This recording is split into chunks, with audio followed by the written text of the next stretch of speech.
Hello, good evening and welcome ladies and gentlemen to another week and with it another fascinating night of intense racing action in the one and only official series of iRacing that we all know and love because it's dominated by the raw flat six-cylinder machinery. It is the iRacing Porsche Cup by CONSPIT as brought to you on the premier sim racing platform available only on PC known as iRacing. We continue the 2025 Season 3 campaign and today marks week number 8. With it, we head to the United States of America for a triple header, and we begin our triple header at the Mecca, the revival place of road racing in the US of A. It is none other than Watkins Glen International. 3.45 miles in length and made up of major straights, sweeping corners, and plenty of road camber to go with it. This 11-corner circuit is a staple of modern motorsport. Indeed, it has been since the best part of the 50s, and Watkins Glen is not to go away, and that's why we visit on a regular basis here in the iRacing Porsche Cup by CONSPIT, because it's such a much-loved circuit and it always generates fantastic racing. But as we welcome you all to this live broadcast from Circuit Side for our regular top split or strength of field race slot, we are tuning in right now on YouTube at youtube.com, and you can be searching for TX141TX or Turty Paul Walsh, and welcome to you guys and girls tuning in via YouTube. And in the commentary booth you have myself, Paul Walsh, also known as TX141 or Britain the Spit, depending on what media you follow me on, and as will be bringing you all your racing action over the entirety of the season. For tonight then, for our regular 1945 at Greenwich Mean Time, that's GMT, or Universal Coordinate Time slot on a Wednesday, we will be going racing very shortly. We've got a 14-lap race ahead of us, and it's due to get underway in just under 4 minutes' time at what will be 19:55. But as all drives roar the way into today, let's give you a quick reminder of the season so far and what we've still got lying in wait. Because as we can see, we're now into week number 8. We're heading all the way then into the final third after today, and it's Wednesday the 6th of August. Prior to this, last time out, it was Circuit Zandvoort that played host in a nighttime race on Wednesday the 30th of July, and at Zandvoort, a strength of field there of 4,828, while the highest we've seen this season. Well, there were some big stories at the front of the field, with Philip Hammer in the end taking the victory after an incident between Lucas Reyes and Corey Lazarus saw them both fall down the order, but it was Hammer who took that victory in the end and held off the charge of Gareth Higgins over the distance, who started P7, it should be pointed out, and in third, Lucas Reyes was able to make his way back up, having taken pole, but had to settle for third. But will we see those three big names here today, or will we see a new name at the top as we commence our American triple header? Well, we're going to find out. But to talk more about our circuit, we are running, of course, around the full course of the Watkins Glen International Circuit, also known as the Boot Layout, and well, this circuit located in the village of Watkins Glen in Schuyler County of the US state of New York. It is a commonplace template when it comes to circuits that we all know and love, and a big thank you to iRacing.com, not just for the simulator, but also the brilliant track maps that are contained within it. 11 corners, many of them household names, and all these corners having a combination of what will be a medium speed apexes and a lot of road camber, particularly when you look at the likes of turns 1, turn 7, and also at turn number 11, and that's what drivers are going to absolutely love to abuse, as they will also the fast runs down the straights. But as we head into this week of racing, a quick reminder, this is an open setup series, and as for our grid, the grid shall be set via closed qualifying session, which is currently ongoing, with the race commencing by a standing start as it's a tradition of the iRacing official Porsche Cup. Drivers shall receive a drive-through penalty if they accumulate 17 or more instant points. They get to 25 and they will be disqualified. But back to circuit we go then, and who is laying down the pace markers right now? Well, we will see, as all drivers right now not too far away, surely, from being able to set the best possible times they can out there. And well, Felix Averta right now, the fastest of everybody as it currently stands in the number 1. But door number 1 means he's the highest I-rating driver here today, and he is looking right now to lay down that marker, no doubt about it, just ahead of his teammate Philip Hammer right now, number 2, by only 15 thousandths.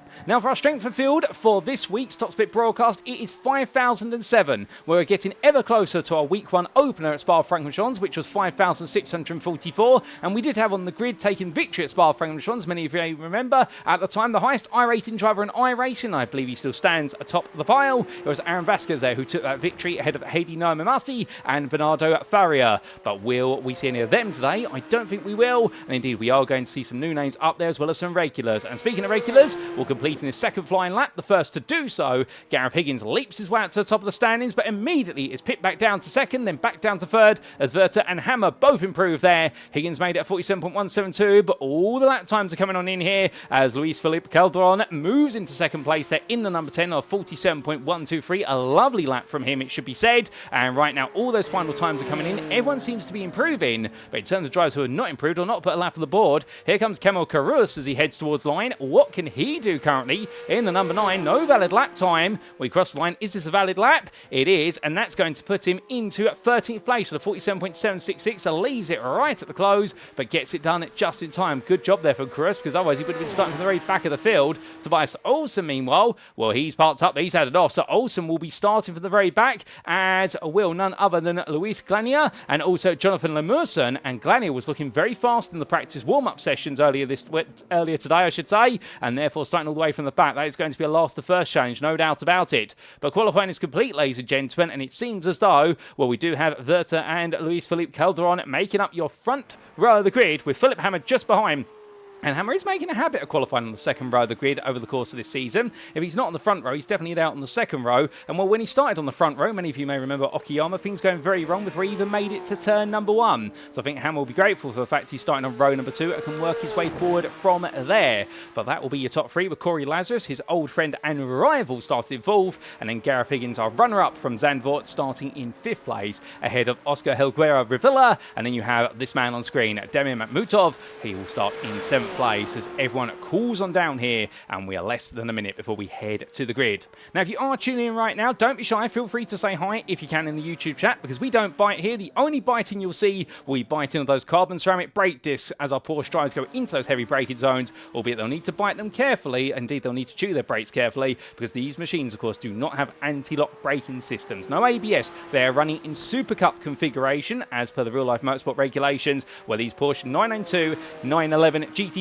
Cup cars, they're not allowed to run ABS, nor are they allowed to run traction control or TCS. So throttle modulation and brake modulation is going to be key, or in other words, a steady left foot and a steady right foot, as Camel Cruz there is the final driver to put a lap time in, and well, a 47.543 promotes him to 10th place there in the number 9, leaves it late in the day, but gets the job done. And with that, our job now is to cover all the racing here as we head to the grid. So onto the grid our drivers go, and as they do, this is how they'll line up for our Week 8 Strength of Field or Top Split broadcasted race in the 2025 Season 3 campaign of the iRacing Porsche Cup by CONSPIT. Felix Werther starts on pole position for Pole Promotion Esports. He'll be joined on the front row by the Cambodian driver there of Luis Felipe Calderon. For the Project Leyland Racers driver, it's a great job from him, and he's ahead of Philip Hammer there by only what was 200ths of the line. Behind the Pole Promotions Esports driver on row number 2 with him will be Corey Lazarus, and then we will have the Brit of Gareth Higgins starting 5th for the United Kingdom, ahead of none other than Oscar Helguera Rivilla, who starts 6th, and behind the Spaniard you'll then have none other than Damir Makhmutov, and joining on the full row of the grid is going to be Sebastian Bach. Of course, Sebastian Bach, a regular up towards the front of the field in any closed or open at wheel race he competes in, and will the RS Competition Esport driver from Denmark will be looking to keep ahead the Latvian behind him of Roland Arun Alfredson, and also there Kamil Kurus from Poland, who rounds off your top 10 for enemy number 1. Outside of the top 10 in a length is going to be the combination of Linus Donovan and none other than Oscar Berntsen, and then from the Swede it'll be to the Brazilian driver Andrzej Dicali, ahead of none other than Jakub Bokian from Poland. Then we'll have a fellow countryman of his, and that is going to be Michael Brezek, who starts in 15th, ahead of Philippe Bols. And then we have, starting on the 9th row of the grid, well, it is going to be the combination of Elias Fanoni and Andreas Kirschbaumer. And then we do have, completing your top 20, it'll be Oscar Christensen and Jose Bacala. And then outside the top 20, let's not forget about them, we will have on row number 11, Tobias Olsen and Luis Glanier. And starting last but not least, 23rd on this 23-car grid, Jonathan Lemerson there from Sweden. Well, difficult qualifying session for Olsen, Glanier and Lemerson, but will they be able to pick up the pieces when they go racing? Well, it's time to find out, ladies and gentlemen, because the lights are about to go on. So the revs rise and the red lights go to 5, and with it they all go out, and it's green flag racing here at Watkins Glen, and it's a good start there for Felix Werther as he gets away, he tears away down towards turn number 1. Calderon meanwhile on the outside there with Philip Hammer taking a cheeky peek up the inside, but it's more for defence rather than offence as all the drivers come charging through 90 right at turn 1. They all use the runoff area there as much as they dare to dream. A bit of a mistake there from Bacala right towards the back of the field, but now here they come, and a bit further back Demir Makhmutov side by side with Sebastian Bach, back on the inside to outside line here, and that is going to help him all the way through and carry the momentum, as that's going to force Makhmutov backwards here. And you can see Donovan already taking a look, and Berntsen's going to look the other side of him. They're going to be practically 3 wide here as they come down towards the bus stop chicane for the first time. But as they do, who will decide to be bold? When in everybody backs off, although Kamil Kurus there, he's caught in with his teammate Bilsek right behind as they make their way through the outer loop. But down they come, and Tobias Olsen, he's had a good start, keeping them berserk, and then what will be at Finoli at bay, but Finoli right there with him, as we can see Andrzej Dicali as well looking looking for an opportunity, but Elias Finale looking to try and hold that inside line versus Bokian. And well, meanwhile, Luis Galani has already gained 7 places. He started in 22nd place. You can see him on the left of your picture in the number 8, and he's had a phenomenal entry into this race, no doubt about it. But all the drivers are making their way on around right now, and there's a little bit of power oversteer there from Glanier. Can he keep it pointing in the straight line? Yes, he can. This open lap, of course, with cold tyres, always a tricky one. But speaking of tricks there, Corey Lazo showing he's still got some tricks to hold on to 4th place, as Gareth Higgins looks for a move around the outside, but can't quite make it happen. And Higgins right now very eager to try and land a blow nice and early. As you can see, this fighting is causing the 4th place man to fall away from the top 3. However, that gap's not too prominent at the moment as they come toward the end of the opening lap. Still more to come here as we see a little bit of scramble further behind, and everybody on their best behaviour so far. We had a bit of difficulty for Aaron Alfredson towards the end of this lap. He's dropped a little bit further down. However, everybody has made it safely through lap number 1 at least. But after 1 lap, it is Felix Verter who leads ahead of Luis Philip Calderon in 2nd.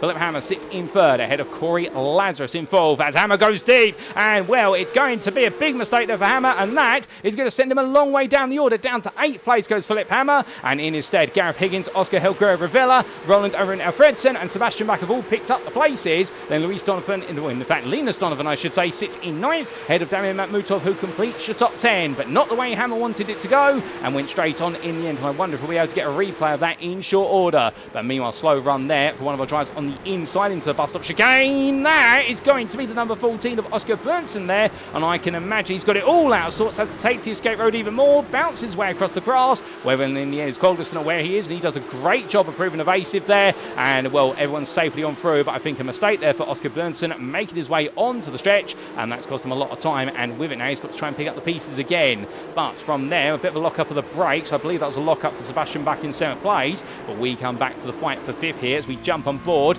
with the man in 6th, and this is Alfredson looking one way then the other, gets a hugely popular run out of toe corner, and now in towards heel he comes. But will he be sharp on his heels on the brakes? Yes, he will. Up the inside he dives, and well, that's going to be a move made there. I don't think there's going to be a counter attack from Revilla, or if it is, it's going to be all the way around the outside at turn number 9. Not an easy move to make here for the number 7 driver, and he backs out of it immediately, knowing that the road surface transition there from the boot course to the classic cup course, it's not an easy one to make unless the tyres are fully up to temperature and you've really got your hands firmly on the steering wheel, because it's a small bump in the road, and that bump completely unsettles any racing car around Watkins Glen, not just these Porsche Cup cars.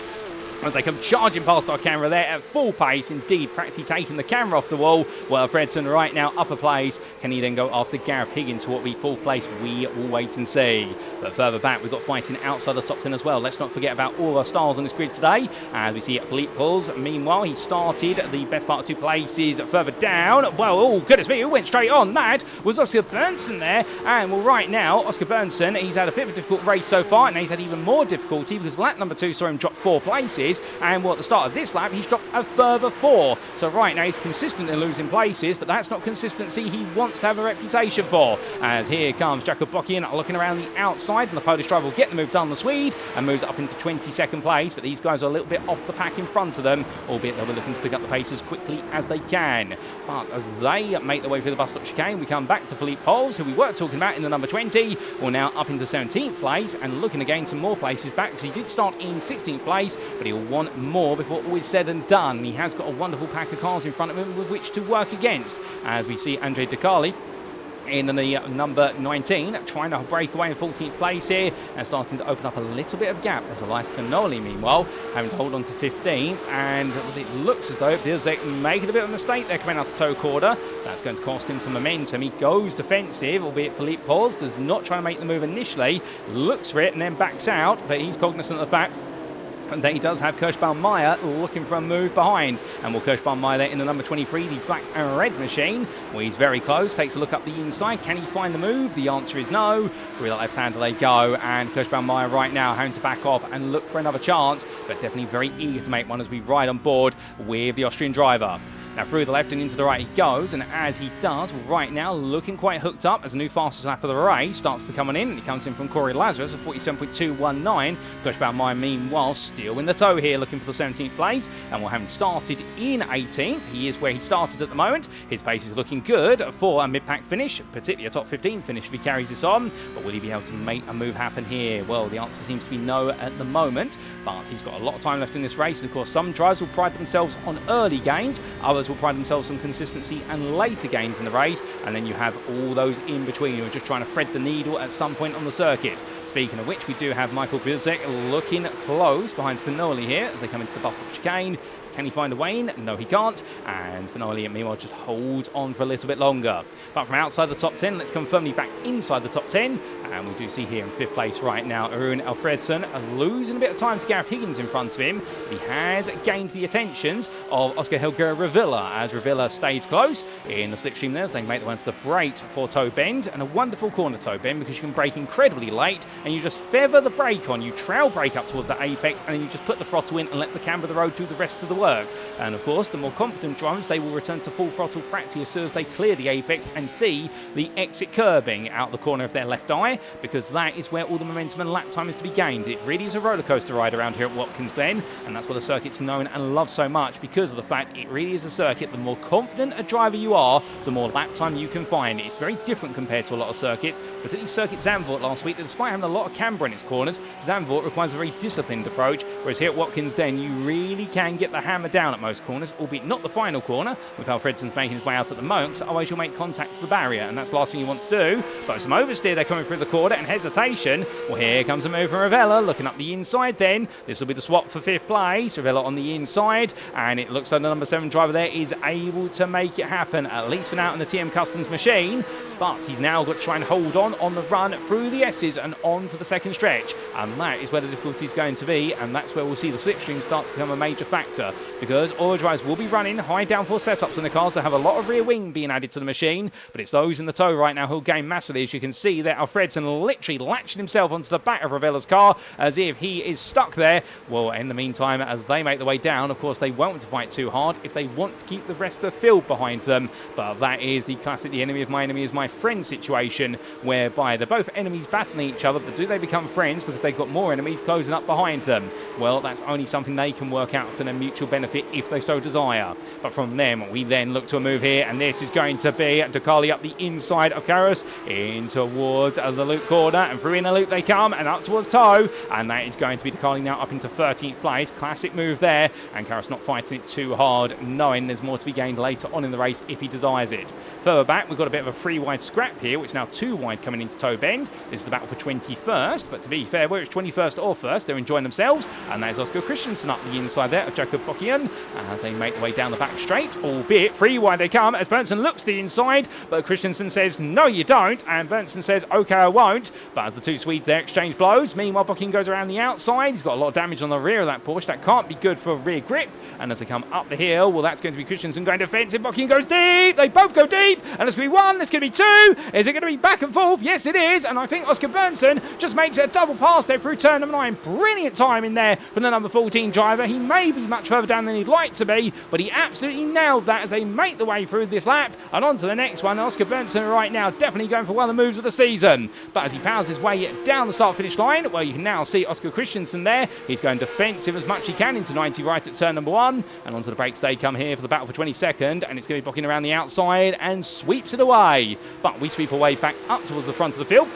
as whilst your top 4 has fallen silent in terms of the battling. Well, right now the question mark is, when are we going to see a fight for 5th as Philip Hammer lets go around the outside there of Sebastian Buck, can't quite find it, and we ride back on board here with the German driver from Pole Promotion Esports as he falls backwards a little bit, but he's still got some time to make as he rolls his way down and in towards turn number 6 he comes. Now, what can Hammer do? Remember, he did make that big mistake towards the start of the race, of which we haven't got a replay of that yet. We will have to try and get a replay when we can, but it wasn't a happy moment for Philip Hammer, and a very rare mistake from the driver who prides himself on his consistency and not making mistakes, no doubt about it. In fact, I think we can get you a replay of what exactly happened to Philip Hammer, and here we go, ladies and gentlemen. This is what happened to Philip Hammer on lap number 2.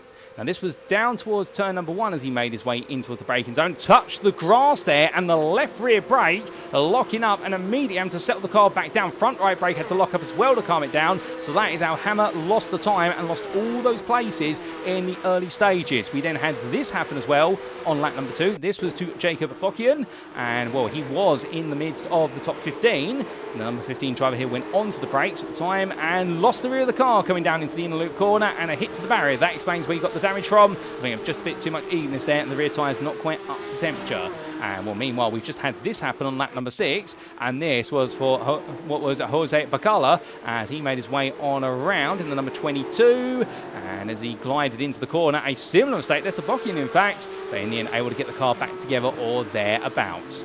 Well, back to live racing we go, and indeed we come back to the onboard with Philip Hammer as he makes his way onwards, but no such gains at the moment behind Sebastian Bach. He's still there, waiting for an opportunity. Of course, this will be for 7th place as they tear their way past us, and that apex speed there, the best part of 148 miles an hour. And now Hammer looking up the inside here into the bus stop chicane. I don't think Buck's got an answer for this, other than to back off and let it go, and Philip Hammer makes the move count as we now look back from the rear of the number 2 machine that's trying to find its way back to 2nd, but it's got the best part of 6 seconds in order to do that over the race distance, given the fact that Calderon is 6 seconds up the road in the aforementioned position. And right now Philip Hammer will take one of these places time and time again.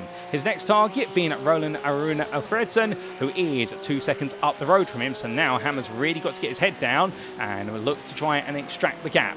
But from there, you can see a little bit of a nose poke there, and that was Damian Makhmutov trying to look at the inside of Donovan coming out of tow. Well, he's got the advantage there. A very clever move from Makhmutov. We always like to say when a nose poke comes into a corner, it means the driver's done it very well, but it's not going to go well if he goes sideways there. Coming into Hill Bend. Now, was he pushed, or did he make the mistake and lock up on the braking? Well, that camera angle was not obliging either way and giving us any information, but he goes straight on, and as he does, that puts him out of the running for the top 10, surely, at least for now, as meanwhile, Linus Donovan, well, he's going to be holding off Luis Glania and also Tobias Olsen as this battle for 9th place is getting ever more intense. But that intensity will continue to rise as we now head into the second half of this race. 7 laps down, another 7 to go. Everyone continues to push each other onwards, and we're now starting to see some of the patience from our drivers earlier on fade away as we've got a black flag for the 21st runner, and that's number 15 of Jakob Bockian. I believe that might be a drive-through penalty he's picked up, as we have had a major incident off camera, and I believe Elias Finale has had to be towed to the pits.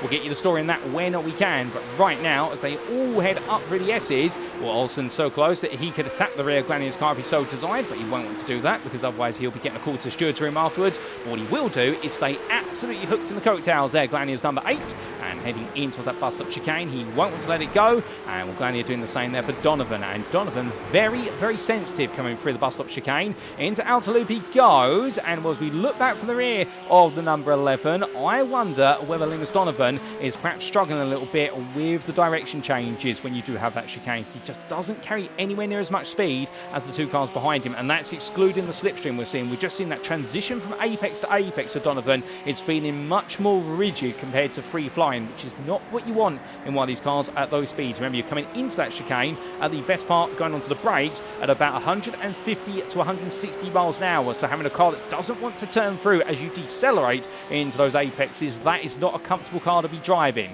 However, at lower speeds, Donovan still seems to really not be comfortable. He's losing a lot here, and I wonder perhaps whether the setup of the car's not obliging. That's going to be a look up the inside then from number 8. Glania trying to go for the move here, coming through the left-hander turn number 9, but Donovan able to use all the corner exit to his advantage and is able to hold that position for now. And Tobias Olsen here just watching onwards, and well, Olsen doing a very good job here. He really is playing the patient hunter. I wouldn't be surprised if his thought process in the ice-cold machine, indeed he is really chilling out behind at the moment, not to play too many puns on the team name. I think his idea is just wait and see what the 2 in front do. They may take each other out the race, you never know. But if not, I would imagine when we're on lap number 12 of 14, he'll suddenly start to bear his fangs a little bit and look for the move. But this time, as they head up the rise and in towards the Esses, well, we look from them to just a bit further ahead, and this is Oscar Helguera Rivella ahead of Roland Alfredson. Through that right-hander they go, and as they do, well, right now Alfredson's so close, but they're still working together here. Neither driver wants to fight the other, and I think they're doing it to mutual benefit. Behind, however, that battle for what is 8th place between Buck, Donovan, Glania and Olsen. Well, right now, Glania's all over the road. He's going to look up the inside here. He sees the doors open. He's going to go for it, and Luis Glania, that is brave, that is bold, and that is how you take 9th place. I think there he had to rely on a little bit of good five, as that's going to be door rubbing and plenty between Olsen and Donovan, and suddenly Linus Donovan drops 2 places at the price of 2 quarters. Well, Glania absolutely went for it, and then Tobias Olsen took a bit of inspiration, but here comes Donovan right back up the inside, and Olsen sees it coming, and Donovan completely outbrakes himself there, and I think Linus Donovan a bit of frustration. I think he feels as though that perhaps Glania forced his way through, and Olsen really really lunged at him to make that move. And I think Donovan decided, you know what, if you're going to do that, I'm going to do the same back to you, albeit trying to keep it fair and within the rules of fair racing. I think Linus Donovan there, by being a little bit too overeager to counter-attack, has actually cost himself a lot of time and potentially put a lot of temperature into that front left tyre, because he did go very deep into the corner and the front left tyre and brake would have taken the punishment as a result of him trying to correct his course. But Linus Donovan threw everything out of that, but right now he's got to try and make up the losses from that error. But coming back together, and as they do, well, we are firstly going to take a look at what happened to Elias Finoli on lap number 7, because this happened off camera, and well, at the time, the Ice Cold Racing driver was heading for the final corner. Oh, no, that's not what you want to have happen. Rear left wheel hit to the ball, and with that, suspension damage, and that was immediately a toe to the pit, and that is not the way you want things to go at all. Meanwhile, this was only months ago, and on lap number 9, this was Luis Glania looking for the move versus none other than Donovan. And we'll look at this, ladies and gentlemen. The door was practically closed, but Glania said, no, there's still a crack in the door, I'm going to go for it. And then we look back from his car, because watch this, you're going to suddenly see Olsen up the inside, dives for it here into the inner loop, and Donovan does a great job of being aware for it, but in the end, I think the frustration did kick in, because Luis Glania absolutely nailed it, and then suddenly Tobias Olsen made it happen, and then Linus Donovan, you'll see here, comes from very far back into tow, and well, subsequently the rest is history, as we called it, live on your pictures. But back to your live racing we go, and as we do, we're on to lap number 10, soon to be lap number 11, and we haven't really talked too much about our top 3, because they have been quite stationary since the start of the race. Felix Werter still leads, albeit with Luis Felipe Calderon staying right with him. The lap time delta between these drivers not being too significant, to be honest, as they make their way onwards. And in terms of what the lap time delta looks like between them, well, here you go at the bottom centre of your screen, and you'll see that for every lap that Werter's been able to do, Calderon has risen to the challenge and tried to match it, and then Werter's gone a little bit faster, albeit the last lap, it would seem, Luis Felipe Calderon was the faster of the two drives by half a tenth, but there's nothing in it between them, and that gap is staying stationary, and you can see that in the time delta box as they roll the way around. I think in fact we don't have a time delta box available. We would have loved to. We'd have shown you the gap between the two drives, and in fact we might be able to get a view of the time delta between them, and here it is, and that goes to show you how that gap has stabilized over the course of the last 6 laps, and it is staying stationary at the best part of 8 to 6 tenths. There's not much flex in it at the moment, and that's how these drivers are matching each other, and Felix Werter might just be trying to maintain his pace ahead of Calderon and make sure Calderon's the one who's got to push harder and harder. But speaking of pushing here, well, Luis Glania, he may have started 22nd, but right now he's in 9th. He wants more. He wants 8th. He's over the back of Sebastian Bach like a bad rash. He's going to look to the inside, but Bach covers him off. 2 wheels onto the grass. So Glania's going to back off there and look the other way round. Then switches back to the inside. Tries to sell the dummy. The dummy doesn't work there. Bach's seen it. He's watched too many dummies over the course of the years of his racing and make his way down towards turn number 5. Well, right now it's an absolutely brilliant bit of defensive work there from Sebastian Bach, and Luis Glania is going to have to be a little bit more intelligent with how he plays that one. That's not to insult his intelligence, mind you, just that Bach has got the IQ to match it. And down in towards turn number 6 they roar, and as they do, Tobias Olsen and Linus Donovan, they've caught back up to this already, particularly Olsen, who right now is no slouch in terms of his pace either, and I think that move on Donovan has woken him up a little bit. But as we do see they're back battling with Glania trying to go around the outside, trying to get the switch back here, coming off of turn number 7 at toe. Well, down the back straight they go. No way through at the moment. This battle for 8th place really taking centre stage here, as Glania right now just seeing how far he can go over the distance, and well, in the end, looks for another cut back then to Hill corner, but Buck drags the car through the corner and says, okay, if we're going to play that game, I'm going to drag it all the way up the hill. And Glania there looks around the outside, but Buck right now being absolutely stubborn as they make the way up towards turn number 10. And I think right now, this is going to require a very forceful move from Glania if he wants to get this move done, because Sebastian Bach right now has definitely put his line in the sand and said to his rival, look, this is not happening. I am going to be the final boss in this race for you. You're going to have to try and find a way to defeat me if you can. And Luis Glania is rising to the challenge, there's no doubt about it, but has he got enough to do it? Well, looks from outside to inside here, under braking into 90, right they go. A little bit of tap between the two of them, but nothing malicious, and in the end a bit of door rub between them. But here comes Tobias Olsen, he takes one. Can he make both of them? Can Olsen do something special here again? Well, up the hill they go. He does get ahead initially, but now can he hold on to 8th place? Because remember, he'll have 3 cars behind that all have his slipstream plus the toe of each other in that long sequence, and past Arcara they go onto the straight, and as they make make the way towards the bus stop chicane. Everyone wants to tuck it behind Olsen. Nobody wants to leave the toe. But there comes back, looking up the inside of Glania. Hops over the curb, but in the end, that's to back off there. And, well, Luis Glania just hold his position, and I do not know how Sebastian Bach was able to keep that car pointed. I thought that was all four wheels off the road for a brief moment, but somehow he came back to terra firma, and that Porsche was still pointing in a straight line. Well, credit to him. That suspension must be set up to ride these curves as high as humanly possible. Because Linus Donovan, meanwhile, is watching this, and Andre De Carli now has caught up. You can see him there in the rear of the picture in the white and black machine with the red banner over the windscreen, and, well, he's fairly looking at this and thinking, hey, is there an opportunity for him to take a top 10? And the answer might be yes, given the number 19 driver here. He's running his own race. He's run it very well, having started 13th and gained one place, but he could be an opportunity to sneak into the top 10 before all is said and done. That would be plenty of iRacing coming his way. Now, the one thing we haven't done on this broadcast day so far is showing you the respective iRacing details of our different drivers, and we will see if we can quickly flash that up on screen if we can for you, ladies and gentlemen. But there it is in terms of different iRatings of our drives. If you are curious, we'll only hold that up for the best part of about a third of a lap, and then we will hide it away so as not to have too much screen clutter. That just gives you a feel of the different iRatings and safety ratings of the drivers racing today, and how they're all getting on in their iRacing careers. Buzz rubs to the wall there for many a driver, particularly Olsen and also Glania, with Tobias Olsen right now in 8th place. He's really tearing away with that position in the late stages of this race distance. He's looking quite confident, it must be said, and I wonder where Tobias Olsen has finally found his pace. He is the number 5 driver, so he is expected to find some pace over distance, having started 21st with no major qualifying lap to his name. With Tobias Olsen right now is really getting that hammer down, and it definitely shows. He makes his way up to the bus stop chicane. But from them, we must come back to the front of the field, because Felix Werter still 5.5 tenths ahead of Calderon as they make the way around their penultimate lap.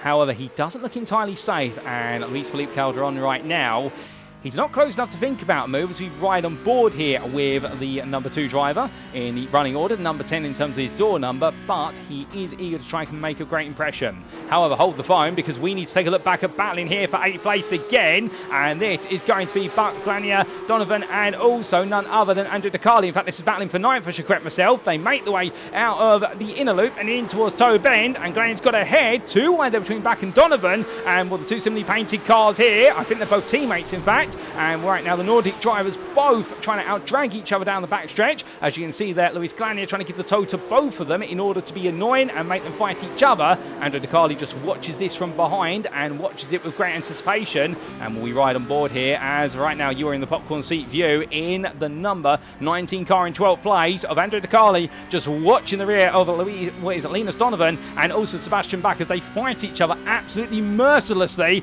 behind none other than Luis Glania for 9th place. This battle for 9th really is everywhere over the circuit right now, and the racing has been incredible between them. Last lap is now upcoming, and as they make the way into that final lap, will we see more exchanges? Well, this is the closest battle on the circuit. Other battles elsewhere we're keeping an eye on, but that's defense there from Donovan, making sure that De Carli doesn't look up the inside into 90 right, but that puts him on offline. De Carli taps the rear of Donovan there, has to back off entirely, as obviously would have sent both of them round, so in the end he's going to lose all his momentum coming into the Esses, and that's a tactical move there from Donovan. Make the driver behind have to back off and don't let him carry momentum. Well, as they head onwards towards what will be the last stop chicane, a bit further back, we have a brief battle here between Michael Birzek and Philippe Pols. And Pols here in the white with the German flag car making his way around the outside. Can he look for the move there? The answer is going to be he's going to go for it all in. And we'll see what's going to happen between the two of them here. And I think Philippe Pols is going to go around the outside. Yes, he is. Meanwhile, out of the bus stop chicane, there has been a change a bit further up the order. We have had Linus Donovan and Andre De Carli swap places for a brief moment, but then De Carli's going to be blocked off there by Donovan as Glania has fallen back behind back, and De Carli goes deep. De Carli goes way too deep there. That's going to give Kamil Karras an opportunity here to try and look for a move, and upwards towards the toe bend they go this time. Switchbacks are plenty there in the foreground, but nothing comes of it. Kamil Karras meanwhile is going to try and go all the way around the outside. That's bold. He might be able to get it done here because De Carli has not got the pace in that inside line. Karras has still got the momentum here as they head down towards Hill Corner, and we'll see this battle to the end of Hill Corner, and then we must go back to the front of the field. Door up between them. De Carli right now trying to be forced possible, but Karras is also trying to hold his place, and I think Decali's going to get it. But meanwhile, coming through the final corner for the final time today, well, for Felix Werter, it's been another day in the office. It's been a dominant drive, and for the number one driver, it's going to be victory at Watkins Glen ahead of Luis Felipe Calderon. And then we do have Corey Lazarus taking third place there ahead of Gareth Higgins, not quite on the podium today. Fifth place will go to Oscar Helguera Rivilla ahead of Roland Arun Alfredson. Philip Hammer recovers to 7th, for kicking himself for that lap 2 mistake, with Tobias Olsen taking a comfortable 8th place. Sebastian Buckingham takes 9th ahead of Luis Glania, with Linus Donovan best the rest in 11th ahead of Andrej Decali. Kamil Karras in the end could not find 12th place, and then we will see Damir Makhmutov in 14th ahead of Philippe Pols, with Michael Bierzek finishing 16th behind his rival. And then we do have Andreas Kirschbaumeier in 17th ahead of Oscar Bernsen. With Jonathan Lemurson, we didn't really talk too much about him today, taking 19th ahead of Oscar Christensen. And then we will have your last two finishers. Well, there is going to be Jose Bacala, and we do have a little bit of time before we do get to Jakob Bokkian, who in the end had a trip to the pit lane, and well, it didn't quite work out the way he wanted it to today, but takes 22nd and makes it to the end of the race. Right, we can finally breathe. My goodness, ladies and gentlemen, what a race at Watkins Glen. Well, we said Watkins Glen is a favourite, and it always delivers. There's no doubt about it, and it absolutely delivered on the centre stage today. Battles left, right and centre. But you know what I think we need to do? We do need to go back and take a look back at that battle for 9th place right at the end, because we did look away from it. We come back to it then, ladies and gentlemen, and this was the battle for 9th between Sebastian Bach, Luis Glania, Linus Donovan and Andrej Decali. And we missed this bit when they made the way down the first stretch in towards the bus stop, and Glania battling side by side with Sebastian Bach, but Bach again holding his line. A bit of contact there between Glania and what was Donovan, but they all settled it down, and Decali tried to go around the outside here. Donovan was compromised, but then we caught up with him at this point, and well, a bit of a rub between the two of them, and Donovan went as defensive as he could here to make sure that Andrej Decali could not get the move, and then Decali ran deep as a result, and it didn't work out from there. And subsequently, the rest was history. They ran nose to tail for the remainder of the race, albeit you could see Linus Donovan looking for that move left, right and centre on Luis Glania, but he couldn't quite find it happen. As meanwhile, well, we did see just behind there Kamil Karras trying to make the move on Decali, but didn't work out. Back to your live screens then, and as the circuit does fall silent, with Corey Lazarus doing a cool-down lap, proving he's got a little bit of fuel there, and therefore he's able to do the cool-down lap that nobody else is able to. We take a look at the scenic view, and as we do, let's bring you those race results subject to any steward's inquiries. And after an absolutely frantic 14 laps of racing action in this week's top split broadcasted race, so week number 8 of the 2025 Season 3 iRacing Porsche Cup by CONSPIT campaign, Felix Werter, your winner for pole promotion esports by 7/10 over Project Latin Racers Luis Calderon. The gap between the two of them stayed stationary throughout, and in the end it did seem as though Felix Werter was able to control the pace and make sure that his rival couldn't get close enough to look for a move. In third place, he's just made his way down pit lane, Corey Lazarus there with a brilliant drive to the podium, no doubt about it, an absolutely solid showing in the number 4 ahead of the number 3 of Gareth Higgins. 4th place there, but still he won't be too upset about that given the fact he's having a good run the top 5 so far this season. Oscar Helguera Rivilla finished in 5th place there. The Spaniard in the end having a bit of a silent race in 5th and wasn't quite on the pace of the top 4, but still had enough pace to creep away from 6th place finisher Roland Arun Alfredson, who in turn, the privateer, held off Philip Hammer by 3/10 at the end as Hammer went on a recovery drive but didn't have enough time to complete the recovery, and the pole promotion esports driver may have started 2nd, but he finished all the way, he started 3rd, but he finished all the way down in 7th. Tobias Olsen took 8th place, Ice Cold Racing powered by Maxim Racing ahead of Sebastian Bach, with the Irish competition esport driver in the end enjoying an absolute knife fight between himself, Luis Glania, who finished 10th place, Linus Donovan, who finished 11th, and Andrej Decali, who got into the fight right at the end. And behind the Brazilian driver, it was Kamil Karras, enemy number 1, only 4/10 off, and 8/10 behind him, Damir Makhmutov, in a frustrating race, particularly with that error that cost him a top 10 finish. In 15th, Philippe Pols ahead of Michael Bierzek, and then we did have his fellow European driver there of Andreas Kirschbaumeier, finished 17th ahead of Oscar Bernsen, with the Ice Cold Racing powered by Maxim Racing driver in the end having to settle for 18th, ahead of Jonathan Lemurson and Oscar Christensen. Outside the top 20, let's not forget about them, Jose Bacala and also Jakob Bokkian. And then, unfortunately, our sole retiree from today after that huge incident into the barrier coming up the final corner, Elias Finoli there, taking 23rd as a non-finish. So 23 starters, 22 finishers, all on the lead lap. That's what we love to see, ladies and gentlemen. And what a race at Watkins Glen International. But with the circuit falling silent, and we're going to fall silent for a brief moment because it's only fair we give a big shout out to our title sponsor for this series for this season, and that's CONSPIT. And for those those who want to know a little bit more about them? Well, how about this? Let's find out. If you are looking to take your sim racing to the next level, then why not consider CONSPIT? As the pro driver's choice of sim racing hardware, CONSPIT offers one of the most comprehensive lines of hardware products to sim racers around the world. Whether you're in the market for wheelbases, steering wheels, pedals, peripherals, or rigs, CONSPIT's extensive experience in the motorsport industry means every one of their products is fine-tuned for success at the highest level. But do not just take our word for it. We're brand ambassadors including 2022 Grand Prix Macau GT Cup champion Luo Kaliu, 2022 Porsche Carrera Cup Asia champion Liu Ye, 2022 Chinese Touring Car Championship champion Rodolfo Avila, and 2023 GT World Challenge Asia GT3 AM Cup champions Climax Racing. You shall be in pole position for victory when you invest in CONSPIT's hardware. If you'd like to know more, be sure to head to conspit.com today. So big thank you to CONSPIT for being our title sponsor for this season of the iRacing Porsche Cup. And well, we make our way further onwards, ladies and gentlemen, because that was the first of our 3 weeks of American action. And next week, it'll be week number 2, or what we should really say is week number 9 of the official season. And on Wednesday, the 13th of August, 2025, we'll bring you all the racing action from the US state of California, because we are heading to the home of the corkscrew. That's right, ladies and gentlemen. The WeatherTech Raceway at Laguna Seca beckons, and who will be the king or queen of the corkscrew? Well, we'll find out there, but until then, you've been tuning in to the iRacing Porsche Cup by CONSPIT. I've been your host, Paul TX141 Walsh, also known as Brit and Spit, depending on what media you follow me on. And until next time, remember to stay safe, stay well, stay smiling, and like our drivers, ladies and gentlemen, remember to stay on track. Good night.